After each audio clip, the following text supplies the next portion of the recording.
I want to thank you all for joining us, and most especially our guests today, whom I will introduce in just a moment. And I want to acknowledge first off that today, in fact, I believe right now, George Floyd's funeral is being held in his hometown in Houston. And this comes on the heels of the coronavirus putting really a national spotlight on the racial divide and the health of our nation. And as I hope everybody has been paying attention to, people of color are dying at disproportionate and devastating rates. So, having this this session today, I think, reflects the sadness of where we are in this country. And I hope ultimately, when we look back some time from now, we'll also reflect a watershed moment that promises some real and lasting change. At Think Kids, we've been trying to work diligently on increasing the cultural responsiveness and humility of our work, trying to use our work to combat implicit bias. But these moments, these experiences, these past few weeks have shown clearly that we're not doing enough. I know as the director of Think Kids, I have not done enough. And it's high time to take more significant action, not just words, but action. So I really hope coming out of today, which is an opportunity for us as a community to process things, I also hope that what will come out of today is some concrete actions that we as an organization and as a whole community can take together. But I want to be very clear that to do this, mine is not the voice that needs to be heard. So I'm going to introduce my colleagues, and I'll ultimately ask a few questions just to try to get the ball rolling and get the discussion going. And we've extended this to an hour in hopes that we'll have some time for our attendees to ask questions, to make comments, raise issues for our panelists to address as well. So let me quickly introduce our panelists. We're glad that Francisco, or Cisco as he is known, DePina, is joining us from College Bound Dorchester, who has partnered with Think Kids, and I'm sure he'll get a chance to tell you about his work, which is a really novel application of collaborative problem solving in his work as a college readiness advisor right here in Boston, where I am right now. We also then have three colleagues from our largest national partner, a partner that we take great pride in our work together with them. Ashley Herndon, who is a clinical program consultant joining us from Indiana. Kathleen McNamara, who is a clinical program consultant on the West Coast out in Oregon, and Crystal Daly, who's the lead therapist at Inner Harbor, which is a residential treatment facility in Georgia. So as you can see, we have representation from all over the country, really, east, west, south, middle of the country. And for our panelists here, I just want you to have a sense that the attendees, 134 and growing here attendees, tend to be a mix of folks, some of whom really know collaborative problem solving really well and are incredible advocates for the work. Others who have joined our community more recently may not even know really what collaborative problem solving is, but raise, teach, work with, help kids and young adults who exhibit challenging behavior and just want to try to learn as much as they can to be helpful. So just want you to have a sense of the audience out there. And I'm just seeing also that we actually have another panelist who is joining us, also from Youth Villages. Lavicia Lewis is joining us, and I'm so glad that she is joining us as well, particularly because just, I think it was a week ago or 2 weeks ago, we were doing our first fully online intensive tier 2 training that Crystal and Lavicia were a part of. And one of the highlights for me of that training was the discussion we had around implicit bias and cultural responsiveness of collaborative problem solving. And I have to say I was particularly moved by and excited by some of the comments that came from Crystal and Lavicia particularly.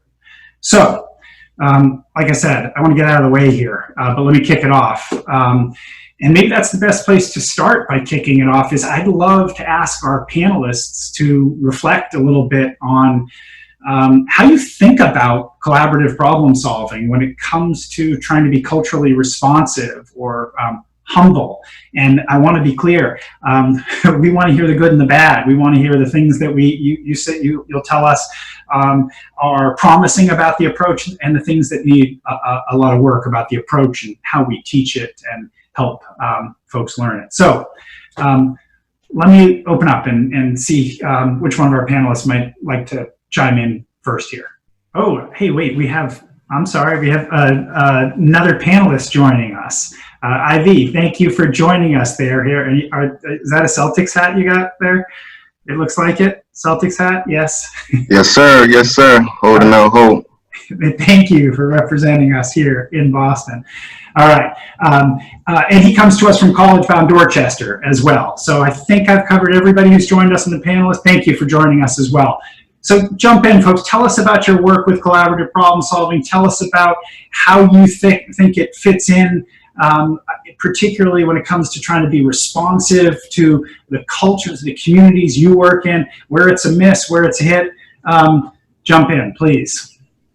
Hey, this is Crystal. So I know that when we had our CPS Tier 2 training, I actually mentioned that for me, originally, when it was introduced CPS, I did not fully buy into it. And part of the reason why is because you go from an approach of how you were raised and how you were taught to this new model of kids do well if they can, right? And so how do you teach a staff member? How do you talk to a parent who was just spit on yesterday or who was just fought yesterday and let them know, hey, I know that this happened, but kids do well if they can. So originally, I did not buy into this model because I didn't really understand it. It's not until probably CPS Tier 1 where I really got an opportunity to learn more about it. And I think the reason why is because of the different videos and the actual role plays of where we were able to see how can we actually use it. So when we talk about cultural responsiveness, you know, that's the main thing about it is the ability to learn and adapt, is trying to be able to relate to somebody else's culture that may be different from your own. And so I think where CPS does a great job is that you get to be able to individualize it, right? You get to be able to use your experiences in some way, but then also use the experiences you don't have to try to adapt and to try to understand somebody else's culture, to try to understand where somebody else is coming from. So I know with me, with families, what have helped is me trying to take off my own lens because my experience may be different from somebody else's, and to just try to understand maybe what that family may be going through and why they have certain issues or problems that they're going through, and how can I actually help them learn about CPS without it coming off as I'm trying to change their way of doing things. Because I think that's where we're putting people and families on the defensive side, because we're trying to tell them what they did was wrong, when that's not how we should do it. Instead, it should be, okay, mom, dad, you tried this approach. How about we look at another approach that may be more beneficial or may also help you get to the goal of what you want, which is, of course, seeing differences in your kids' behavior. Hi, I'll go next. I think for me, the language that we use is often a barrier for their understanding.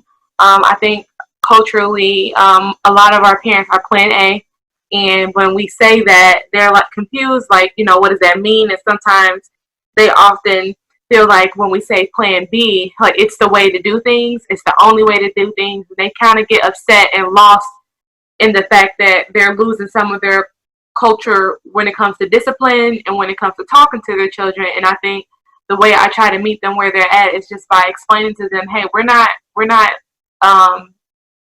setting aside any of the cultural things that you've been using for years with your children and what you've also been learning through your parents. but we're just trying to see when is it more appropriate to use that versus improving some of their thinking skills with Plan B. So I think that when I show it that way, or when I present it to them in that way, they're more open to CPS because they feel like, oh, so what you're saying is I don't have to do Plan B. I can still do this. And I say, yes, of course, but let's also talk about why maybe your way of doing things has not been working. So I think the language sometimes with the Plan A, B, and C gets them a little bit confused and kind of like it wearies them away from even considering CPS. So I think that's something we should always consider when we're trying to introduce CPS to our families as well. So it sounds like you both, Crystal and Livius here, you're saying that like the idea of trying to, force somebody, ironically, to do Plan B, like say, no, you're wrong doing Plan A and you need to do Plan B, that culturally especially, that can be very misguided in some communities. And really what you want to be thinking about is Plan A is an option, right? Just like Plan C is an option. I remember us having this conversation in Tier 2 training, and you're not trying to take Plan A away from people. You're trying to sort of help them see what does it do and what does it not do. And there's important reasons why they might want to do Plan A in some cases, right? I think also with the kids, the skills that they lack comes a lot from a lot of Plan A. Mm-hmm. So, and when we're talking about culture, and also when we're doing Plan B with our kids a lot, we even get frustrated and trying to understand why aren't they sharing? Why can't they tell me what's bothering them? Why aren't they sharing their concerns?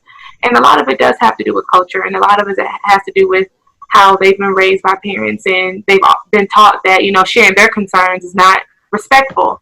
You know what I mean? And discussing that and processing that with some of the families while providing psychoeducation, provides that aha moment that we always talk about when they're struggling to understand why their kids are making these decisions and why they can't problem solve. It's because they really don't have the chance to really process and share their concerns in a way where it's safe.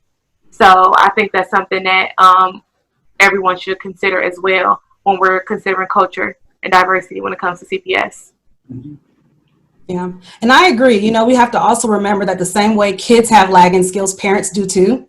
And so while we're trying to teach this to different kids, we also have to really teach the parents. And I think we have to also understand that parents may have certain lagging skills that they're not able to fully pick up on CPS either. And so when you're talking about a kid who's struggling with problem solving or a kid who struggles with communication, oftentimes you're going to also find that within the parents because they have not been taught that, they have not been role modeled to see that. And kids learn from what they see as well. So I think we have to also remember when we're teaching CPS to do what Livius said and really make sure that they understand what it is and also teach them what each component is. Because I think when I first learned about it, I understood A, B, C, but I didn't really understand that we can use the other ones as much as using Plan B. To me, when it was taught, it's kind of like, use Plan B, use Plan B. And yes, we want to use Plan B, but there's going to be also times when we need to use the other ones. And I think helping parents see that and letting them know like, hey, these are the other options is helpful, because the same way parents are using all these different tactics and different forms of discipline for their kids, asking them, why did that not work? Or teach me why you did those things. So I know with one family particularly that comes to mind, their particular child struggled heavily with aggression. And so, they said that they would spank him. Okay, well, Mom, why did you spank him? Okay, he was yelling, he was screaming, he was trying to fight his brother. Okay, so those sound like those challenging behaviors. Those are the things that, that you kind of saw, right? And she was like, yeah, I guess. And then I said, okay, well, what led to that? Like, why did he end up, fighting? Why did he end up yelling and screaming? And she was like, oh, I told him no. Or his brother took his favorite snack. Or I think one of it was he wanted more TV time. And so I was like, oh, well, Mom, look at that. Those sound like problems to be solved. Those sound like the things that, are interfering with those things. And when she was able to see it that way, it was like, oh, wow, okay, yeah. And so then we went into, okay, well, these are the lagging skills, but teaching it on her level and helping her understand what lagging skills are, because in our minds, these are big terminology, like these are terms that we throw out, but the parents don't really understand what they mean. So teaching them that, because parents also want to be able to find alternatives. I don't think there's parents that just want to spank their kids, right? I think they want to find these other alternatives, but they've never had the opportunity to learn how to do it. But when we come on so heavily of just use problem B, use these solving skills, and teaching them about CPS is automatically putting them on guard compared to approaching it in a way of, these are things you tried to do in the past. It didn't really seem to work, Mom. So what do you think we can do? Do you think we can look at this from another perspective and, go into this idea of what I'm talking about? And oftentimes it helps them be a little bit less defensive. Definitely. Sorry. First of all, I'd like to say thank you. I'm blessed to be here with such a lovely panel. And first off, one of the Think Kids slogan is "Kids do well if it can," but coming in our circumstances, people do well if they can. So from our organizations, we deal with young adults and sometimes adults at our age. So we deal with people between 17 to 35. So still just building them lagging skills and just meeting them where they're at and letting them know that sometimes you might have to plan C it. Sometimes you might have to just leave it alone. But the main goal is to figure out that way to meet each other in the middle, give them the autonomy, give them the power to build themselves up, and then we just keep working from there. Do you mind, you and Cisco, maybe just say a few minutes about your work? Because honestly, I think it's, as I said before, sort of a bit of an unusual application of collaborative problem solving. Not everybody's doing what y'all are doing at College Bound. Can you just tell people a little bit about what you do and how you use collaborative problem solving there? Definitely. First off, I'd like to say that I'm originally from Anniston, Alabama, so I know the difference between growing up in the South and then living up north in Boston, and also the culture of the people down there and the culture of the people up here. But as far as the work that we do, we work with gang-involved youth, people incarcerated, coming from federal penitentiary, state penitentiary, county penitentiary, and our goal is to shift their mindset from the influence that they have or negative to influence positive. So our goal is to get them in college, enroll them in college, and use that influence to change the world that way. And I guess I'm really curious when people, I'm hearing a lot of sort of, positive things about how folks are able to use collaborative problem solving, but I'm wondering about the barriers. And I hear a little bit, for instance, the language. We use a still language that's probably overly clinical and has a decent amount of jargon, which I personally think, jargon is usually just a way from hiding that it's hard to figure out a way to say it and, straightforward. But I'm curious about what other barriers you see to using collaborative problem solving in your work, or where you may feel that it's actually, not culturally responsive, in fact, culturally insensitive. I'd love to hear from folks on that front. Definitely, my brother Cisco jump in at any time. Sometimes, like you said, Dr. Stu, sometimes you just got to throw the language out the window.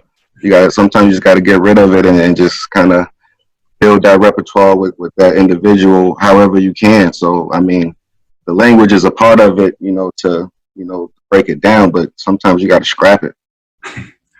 Yeah. Well, when you say scrap it, though, are you saying like scrap the language and translate it into something more real?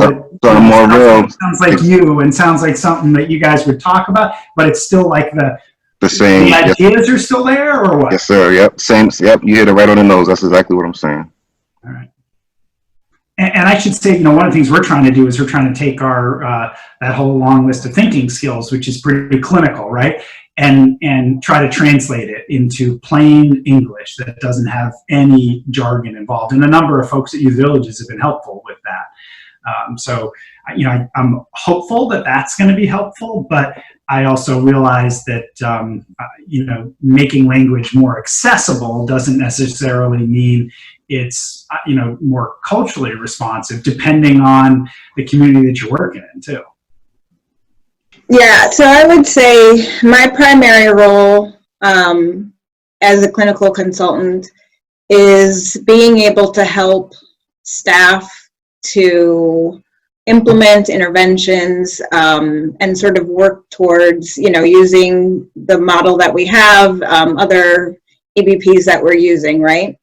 And so I find that in coaching and with supporting staff and supervisors in this work, we've talked a lot about how to sort of like backdoor in, like when families are very shut down with the philosophy or trying to, you know, as we're highlighting this, it might feel to them that we're just one more piece of the system that says you've got this wrong, you're not doing this okay, you're not, you know, being successful in the way that you are living your life or the way that you've been showing up so far. And here's our ways to prove it, right? We've got probation charges, we've got DCS allegations, you know, all of these things that say you've got to do better to be a part of this society, and to, you know, be a viable piece of the system, right? And so, you know, as we come in as service providers, it is reminder often for people that I am not a part of this. I'm not okay.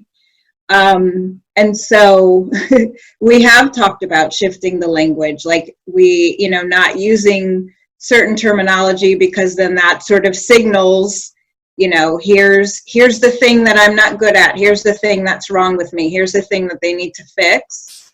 And being able to find a way that relates, that's very validating.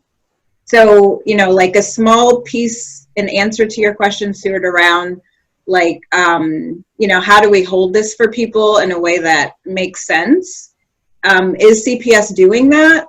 I think that if you are understanding how the elements come together, then I really think the empathies, like the empathy ingredients, are really super important and really good ways to apply and just sort of come alongside somebody, right? So it's kind of the idea that when I come into a household or when I'm helping a staff, right, who I am as a Black woman is not going out the window because, you know, I've got this language to give you, or I've got answers to your questions, or, you know, whatever. Like those experiences come with it. And I think that's important for people to hold as they're stepping into this and working with families and talking to them and finding their ways of connecting. And I do think that the elements of the empathy ingredient really kind of help you to figure out what the end goal is. So maybe you may not use the fancy language, maybe you break down the thinking skills, whatever it takes. The whole idea is that we need to be able to see each other and figure out, you know, something that's either going to work for you and work for me too. Well, and I'm just thinking, Ashley, I'm thinking, you know, even the language that we refer to as lagging skills, right? As much as I know we've tried to work hard to not be pathologizing, there's jargon, right? Like, you know, treating somebody like they've got a problem and deficits to begin with. We try not to do that. And we try to be more, you know, emphasizing that everybody's working on something, and whatever we're all working on, we can improve. But as much as we try to do that, I mean, this calling these things lagging skills right out of the gates, first of all, is jargon, right? Mm-hmm. And does say to somebody right out of the gates, you're not doing what you need to be doing. You're not, you know, you're not up to a level that you should be in our eyes. So, you know, I think, and I see a question that Mallory typed in about how do you translate CPS jargon to make it more accessible while still maintaining fidelity to the model. And maybe that's something that we all need to do together, is actually get real concrete about how, you know, how would you refer to these things that doesn't point to deficits as much, keeps the fidelity, but is accessible to people. So, and then, sorry, because you said a lot, Ashley. You then said I heard you saying the empathy piece is a great opportunity to actually try to understand somebody else's perspective, experience, and you can't leave your own experience in doing that, but you can try to use the things that we teach in that first ingredient of Plan B to learn a lot. Mm-hmm. But you know, I'll speak for myself. The challenge is how do you learn and how do you ask questions and things without it going through your own filter of what your own experience is? And that, I think, is enormously challenging. Yeah. I mean, I don't know. I think part of that is the strength of relationship, right? So I think at the core of this, if we're building trust with families and figuring out the ways that we can connect or try, like seeking that, working towards that, then for me, it's labeling that, like saying out loud or being able to find a way to acknowledge whatever you might feel like is getting in the way of your filter, right? So like, as a white guy, I'm asking you this, what does that mean? So yeah, I don't know. But I think part of it is being able to acknowledge that, right? Like being able to recognize that these are the things that make up my filter.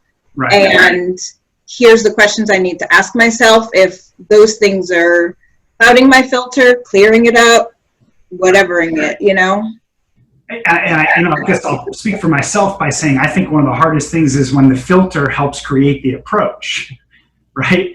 So like when, white men have developed the approach, it's not even just a filter, right? Like it's sort of, systemically built into the approach.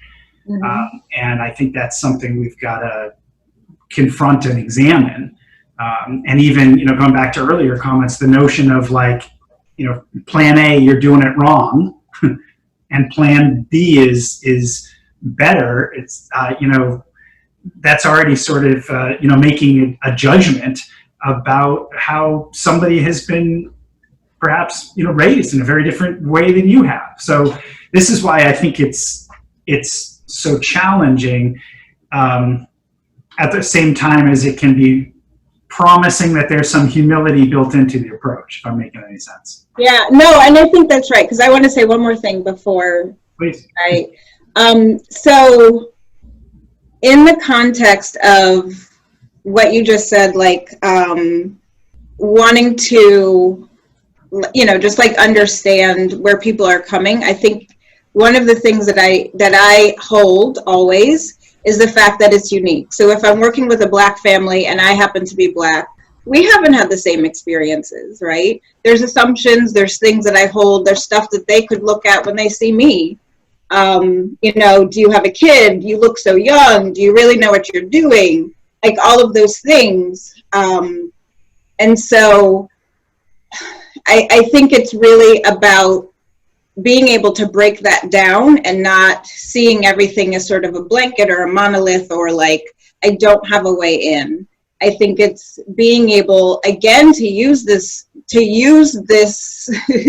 like way to find the connection, to see what is the same about us, what's different, how do we process that, what do we need to do about it, if anything, because, every experience is going to be different. Like, my experiences being raised as a Black kid are different than Lavicia's, different than Crystal. You know what I mean? So it just, I don't know. I think that's one of the things that I want to say is like each thing is going to be unique.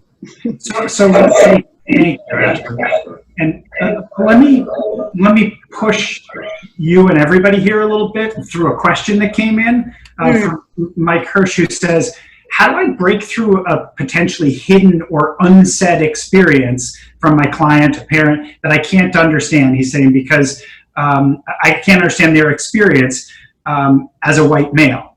So that he's saying if a barrier is there while he's trying to do plan B and trying to use the empathy ingredient and understand their perspective, but he's feeling a barrier is there, he's asking, do we just throw it out there? Do we just sort of acknowledge that and ask about it? And I'd love to hear the panel's thoughts here.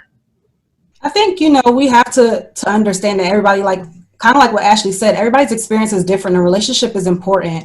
All of us, even though, me, Ashley, and Lavicia may be Black, we have different experiences. I can't even relate to some of the male panelists because I'm not a male, right? And so I think you have to acknowledge it and then put it out there that, you want to understand. I have had clients who have said to me, well, Miss Crystal, you don't understand what I'm going through. you know what, you're right. I don't understand what you're going through. I want to understand. Can you help me understand? Can you explain it to me? So I think being honest, because one, if we're working with kids, kids know. Kids are very smart and they can pick up when you are faking it or trying to act like you can relate or act like you care. Like some kids will tell you straight to your face, you know, you don't really understand this. You don't care about what I have to say. And so I think you have to acknowledge when something is there and put it back on that person that you're talking to and say, you know what, you're correct. I don't understand it. I don't know how to relate to it because that's never happened to me. But can you explain that to me? Can you help me understand it? So I think it is, if you have that relationship and that relationship is built, I think it is okay to put it on that kid or put it with that person and say, can you help me understand? Because I do think people value when you try to understand what they're going through. And that's what being culturally responsive is saying and acknowledging that you can't relate, but you want to try to understand, you want to learn more about it. I would agree. I think the part of the reason why we're in the space that we are in now, and I'm saying that, like the larger space of life in America at the moment, is because we haven't said it out loud. People have been dancing around it or don't know to, or it's more polite or nice to not mention what could be obvious. And so I think it does us a disservice that if that's something that you're thinking about, why not try it out? Like we think about that when we throw out other therapeutic hunches about any other topic. If we were talking about this in the context of substance use, you know, could it be that you really are craving something right now? Like we wouldn't be afraid to say that. So why wouldn't we say it, you know, in terms of race? One of the things that came up in our last training, and it's making me think of it again now, is when we were going through the whole assessment process and planning Plan B conversations, we were saying, you know, there's nowhere in this preparation for Plan B. We go through all this getting ready for Plan B. There's nowhere where we ask people to reflect upon their own cultural lens that might be shaping how they're going to be approaching this, or reflect upon whether they think that, you know, there's some biases they have that might impact their understanding. And it seems to me that we need to build that into the approach. And like even the first ingredient of Plan B, right? Everybody who's trained well in collaborative problem solving learns there's 4 tools, right? You ask questions, you take guesses, you reflect what you hear, you reassure. But what about considering your own lens through which you are looking at the information as you ask those questions? And I think we could be more explicit about that. Definitely. And I'm sorry, kind of to piggyback on that last question, I'm gonna give a big shout out to Margaret, who we work with twice a month. I think it's okay to do educated guesses, you know. I mean, you might feel like you're badgering the kid, or if that's your style, but sometimes if you got that relationship, I think it's okay to use educated guesses. Yeah, I've been a part of the cultural responsiveness work group that Think Kids put together, and what you all are talking about right now is one of the biggest things I think that we've kind of talked about and wrestled with, which is, you know, who are you, first of all? How do you identify? And then how does that affect how you're interacting with other people? But just using the collaborative problem solving approach, and especially the empathy ingredient, to to help you understand that that's the vehicle through which we can ask those questions and say, tell me your perspective, that's what we're starting with, and that is how we break down those biases, right? That's how we break down those stereotypes. That's how we really open ourselves up to, especially as white people, to, what is the experience of these folks, if they are not white, different than I am, in lots of ways, right? Not just white and not white, right? But, using the collaborative problem-solving approach can really help us make those connections and get that deeper understanding. And that we're starting with, as you said, ourselves, and then making those connections and opening ourselves to that. I'm trying to keep my eye here focused on the Q&A panel because things are flying in now, which is always a good sign. And I'm just going to try to paraphrase and flag a few things. And I'm going to ask the group here, back to the list of lagging skills. Is that list unto itself? Does that list itself exist through, as a result of some cultural biases? So let me be more specific. Are there things on that list which actually are going to vary how they manifest themselves entirely from one culture to the next? And are some behaviors that might be seen as challenging behaviors and problems to be solved in one culture, not in another? And so, in other words, is the assessment itself inherently biased, and the assessor, the person who's doing that, looking through their own lens? And how do we think about that? I don't know if anybody on the panel has some. So I think that's a great question that ties into what Mike is saying as well. And I think I want to answer this question as if I was the client myself. So if I was Mike's client and you feel that you can't really understand my experience, I personally, as a Black woman in America right now, I wouldn't necessarily want you to understand, because I know you can't, but I would love the idea that you want me to educate you or share my experiences with you so that you know how to work with someone moving forward, or increase empathy with me. Because how would you ever understand like my cultural experiences being a white male? But I think the purpose is that you're asking and that you're saying that you want me to share is what's important. Because, and then with the same question that you're asking, Stuart, in that moment as well, you're building lagging skills, because these are things that I probably may have never shared with a white person ever.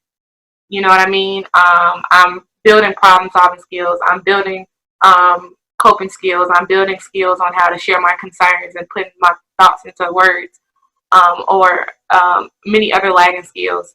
And I think that's what's like the goal when it comes to CPS, because when at that point when you're trying to build empathy, honestly, when you're dealing with someone that's not within your culture, you're open to them educating you, and not vice versa for once. And that's how you build that relationship. And if I was your client, that's what I would want. You just asking. Yeah. So that, you know what I mean, moving forward in life, and not even just in the work that you do, but in life, period. That's how you treat the next person who doesn't look like you. That's so beautifully said, Alicia. And I think it's a much better way of saying what I often try to describe as like, empathy is not trying to sort of figure out whether somebody's right or wrong, or whether you agree with them or not, or even sharing their experience. Like people actually think empathy means like you have to be able to like walk in their shoes. It's actually not true, thankfully, because you know what, I can't walk into your shoes. But I can try to be as curious as possible and try to understand what it is like to walk in your shoes. And so I think you're describing that really powerful way. I got my eye on the clock a little bit, and I'm going to be a little selfish here with a couple of questions that I'm particularly interested in, which is, this community of folks who's listening, and some people here are certified in collaborative problem solving. Some folks are trainers, and so we're going out and training. And Ashley, I imagine you're not going to, you won't mind me alluding to this, but I remember, Ashley, some time ago, where you raised the concern of looking around when we all used to be able to get together in a room for training together, and looking around this training room and being like, there are not many people that look like me here in this community. And I want to know, what are the barriers to helping our colleagues of color who are passionate about this model, great at the model, getting certified and becoming trainers and being out there teaching this, within their communities? And don't, no soft pedaling this year. But, what are we doing wrong? What can we do better? What are the barriers? I think The thought always comes back to access, right? Who has access? Who knows about this? Who is making decisions about CPS and where it goes and who sees it and who gets hands on it, who can afford it? You know, so I think that's my thought. It's always about access, right? How about others? And I'm curious, Ivy and Cisco. The beautiful thing about CPS is you can apply it to your daily life. Like I mean, I find myself doing it and don't even realize that I'm doing it. I do it with my mother. I do it with my wife. I coach basketball. I'm doing it with my kids. So I mean, you can apply it to everything. You can even apply it to work, to organizations. I mean, you can. I feel like it's just universal. It's very universal. It's not just dealing with behavior. It's not just dealing with challenging behavior. So you're like an advertisement for collaborative problem solving, then, right? Hey, send the check. Send the check. Well, no. Here's what I'm going to send. So why aren't you? Are you getting certified? I think I'm in the process of it. I know tier 1 and tier 2. I think there was a discussion that we was having, so we'll see where things pick back up. Well, make sure if that discussion's getting stopped, get in touch with us. All right? Because this is what I mean. Like, why are you not certified? Right? Like you're a spokesperson for the approach. You're using it in all these different ways, powerfully, right? Yep. Like, and we need you. Yes, sir. Thank you. So are you asking what ways can we get more, what ways can, I guess, think kids be more diverse with? Yeah, thank you. Yes, well, I mean, you look at our staff, first of all, but then look at our certified community, which is what I was alluding to with Ashley, was at a meeting of a recertification training. And, we just looked at numbers. We're sort of doing a little better than I thought, but not well. And we have so much collaborative problem solving that is being taught in communities where the trainers don't look like the folks they're training. And that's just not good. So yeah, I'm asking, how can we diversify our community? And as a result, then have the approach and our trainings and everything benefit from that diversity of perspectives and experiences. I guess I think that even being in tier 2 training, I heard a lot of the teachers say that they just don't have the resources to be able to implement CPS the way they want. So I'm thinking, well, how could they even be able to go out and get certified if the school doesn't even have the resource to have them implemented every day in school? So if there was a way that we could, or you guys could, help those schools who have lower resources, and typically they are in the Black communities, and you know what I mean, so that we can see more faces like us to be trainers, and to give them more resources, because I think everyone knows here our Black communities just doesn't have the same resources other communities does when it comes to school, and even for those like the principals you said who probably are great coaches or do great with training the staff based on being in tier 1 and tier 2, but how could they be able to leave the school and go do a training, you know what I mean, when the board or the education doesn't support those communities? So if there was a cool way that you guys can maybe collaborate something with them in that way to support them so that we can feel more comfortable when we go to get certified, that would be amazing for sure. I agree with that. It goes back to, what Ashley was saying. It's all about access. Who has access to it? And to be quite honest, like Lavicia is saying, in a lot of our Black communities, there's not a lot of access. Even in educational programs and in schools, it looks different. Our school systems in Georgia, for me personally, South Georgia looks different than North Georgia. They get different resources. They get different opportunities. And so I think it does go back to access. And then for me personally, I think it's also about buy-in. I don't think a lot of people of color like me really are bought into CPS because of how it initially is coming off to people. It comes off as if this is just a fix-all approach, right? This is an approach that you can use, it's gonna fix everything. And so I think it comes off to people a little wrong initially, because I know for me personally, when it first was taught to me, I was like, okay, how do I use this when I was raised a certain way and I was taught, do this, this, and this, and you're telling me Once again, kids do well if they can. You can plan B this. You just need to sit down and have a conversation with your child. But this is the same kid that just punched me or just spit on me. And so I think it's also going back to how it's taught, one, but then how are you allowing it to be introduced to people and integrating that into being realistic? I think one thing that I'll say, Stuart, for Tier 2 training, I absolutely loved it because I love the fact that we had those breakout sessions. I love the videos because I was able to see it in working model. When it's taught to you and you're just learning about what it is, it's a lot different compared to when you're seeing it in action and you can actually learn how to actually apply it. And so I think a lot of people also need to understand, how do you actually apply it? How can you use this realistically for what you're doing? Because I do agree with Ivy. I think it can be used across the board. You know, I have a newborn now, and for me, I'm constantly like, okay, I want to make sure that I'm trying to use CPS with her and not go into just how I was raised and how I was taught. And that's because I was able to actually see how it can be beneficial. Thank you. This is, again, keep my eye on the chat window. People are asking some questions, some of which we're not going to be able to get to, unfortunately, but there are also a lot of comments. And for instance, just an attendee just commented, I wonder if we had what they're calling CPS sister schools, where you'd say, you know, a school in Boston might be paired with a school, who knows where, in Oklahoma, they said, where ideas could be bounced off of each other, support could be built in. And that might be a way also to try to increase access also. So there's some creative ideas coming from folks here as well. So tell me though, what else can we be doing? You know, we need to increase access.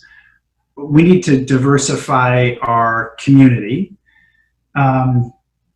But there's more we can be doing. And, you know, one of the areas for me, I know, is we sort of work around the edges of combating implicit bias, particularly in schools, right? Like, I actually think our whole work is about, you know, attacking biases, people having the wrong ideas about why people behave in certain ways.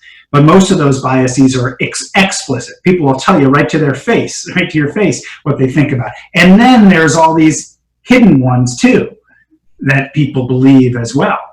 And many of those are, you know, born of racism. How can we do better? How can we work, you know, faster, more effectively on that problem as well? And I realize I'm tossing out huge issues to the panel here, but I want to get your thoughts while we can.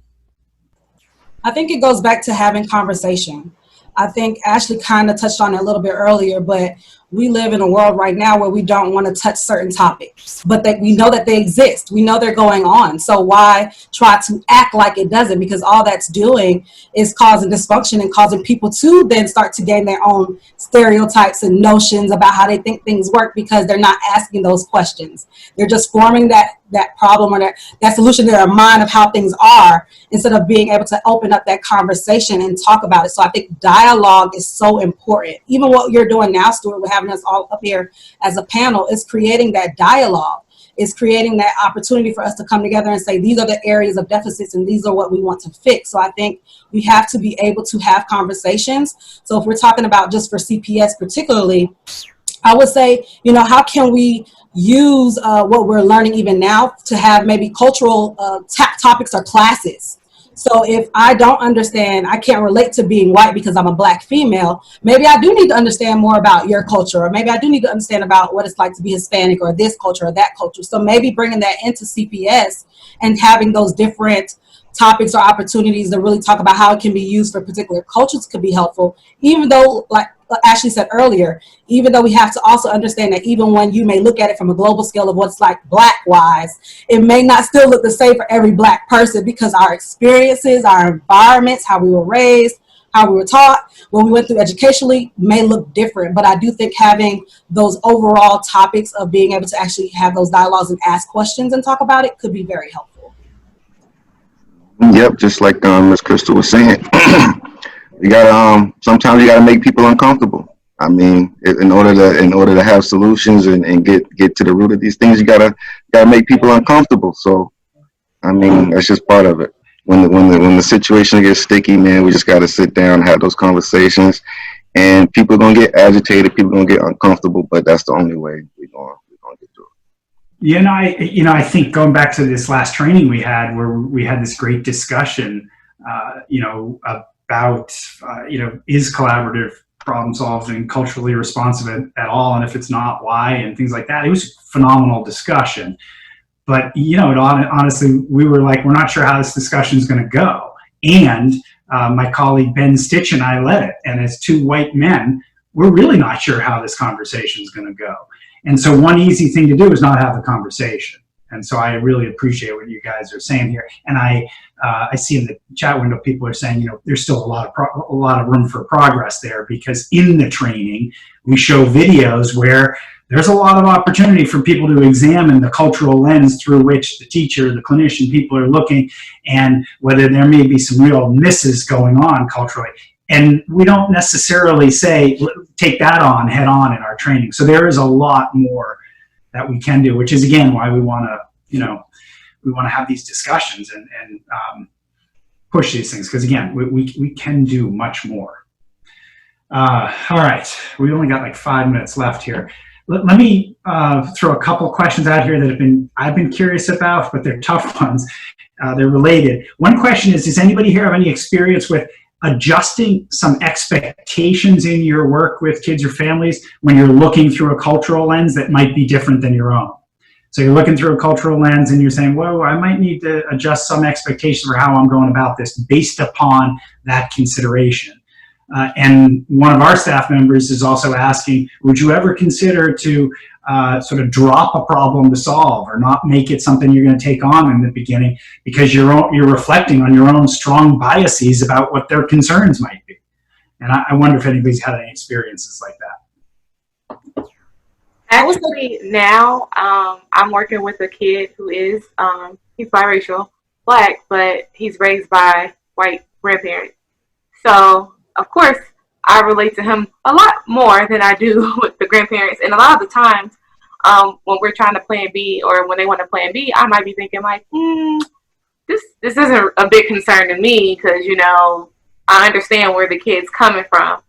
But at the same time, I think it's important to realize that, hey, the whole part of plan B is collaborating and finding doable solutions for everybody. And not even just him and the grandparents, but for me as well, being comfortable walking away knowing that they have come up with solutions that I know won't cause any conflict or unmet expectations once I leave the home.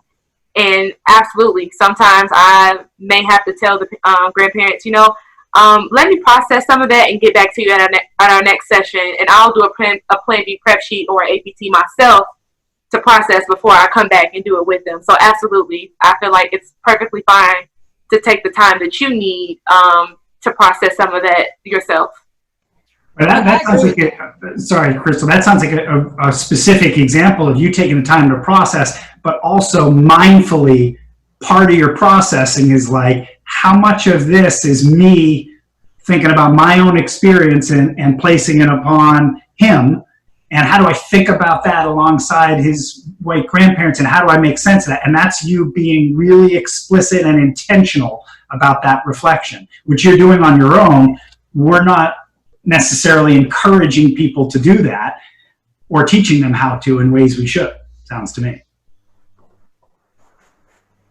Crystal, you were going to add something, I think. No, yeah, I definitely agree with what you said, Stu, and I agree with Lavicia. I think the problem is that we always try to have an answer when sometimes we're not going to always know the answer. We're not going to always understand or know things. And so I think it's okay to be honest and say, you know what, let me think about that and I'll come back to you. But to answer, Stuart, for that second part of the question you asked, I think it is okay not to plan B something if you know that you have implicit bias. Because remember, the whole big thing that we're taught about with CPS is that relationship.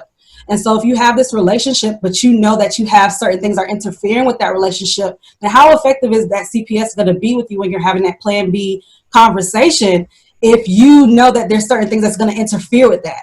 And so I think if you know that you cannot have a genuine plan B conversation, I don't think that you should start it. Maybe that's when you bring somebody else in that may be able to show you how to do it, or that's when you have to acknowledge what your biases are.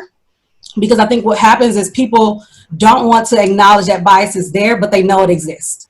Like, you know, you have bias, but you don't want to acknowledge it. And so you're going to go into this Plan B conversation, and it's going to come out in some way. Like I said earlier, either that kid is going to realize it's not genuine, or you're going to end up saying something without realizing you said it. And now you can't take it back because it was said. And so I would say, you know, do you really want to have that conversation going into this Plan B conversation, and you have all these biases and things that may interfere with it? Probably not. All right, thank you for answering that directly like that. And I just want to point to Deborah Ann, who I know from out in California, is thanking you, Crystal, for bringing up talking and listening to each other. She says, as an Irish Bostonian brought up in a mixed family, when our Irish mother merged with a Costa Rican family, there was a lot of need to talk about their own experiences and learning from and understanding each other. And I think that may be a good note for us to close on here as we get to the end of the hour. And I want to thank you all, Ashley, Crystal, Vicia, Kathleen, Ivy, and where did Cisco go? Wherever Cisco went, we liked having him while he was here. I heard, by the way, Ivy passed this on, you mentioned Margaret. She was singing his praises yesterday to me and just saying, my goodness, to see the walking embodiment of collaborative problem solving in some of the toughest places. So Definitely. Shout out to him. So thank you all. You know, as we're just talking about, these are hard conversations to have, and the answer is not to not have them. And I can tell you that I pledge to make sure that we at Think Kids as a whole do much better than we have. And that this is a priority for us moving forward. And I wish it didn't take what it's taken to bring this into the sort of collective consciousness, these issues the way they are right now. But you know, we got to do something. And I pledge we will do everything that we can do, but obviously we'll be a lot more successful if we're doing it with you all. So thank you for your work. Thank you for your time. Thank you for sharing your perspectives. Thank you to all our attendees for joining us. There's a lot more to talk about here, and so maybe we'll figure out some follow-ups with this same group or expand the group as well. So thank you, everybody. Be well. Take care of yourselves and those around you, and we'll see you soon, I hope. Okay? Take care, everybody.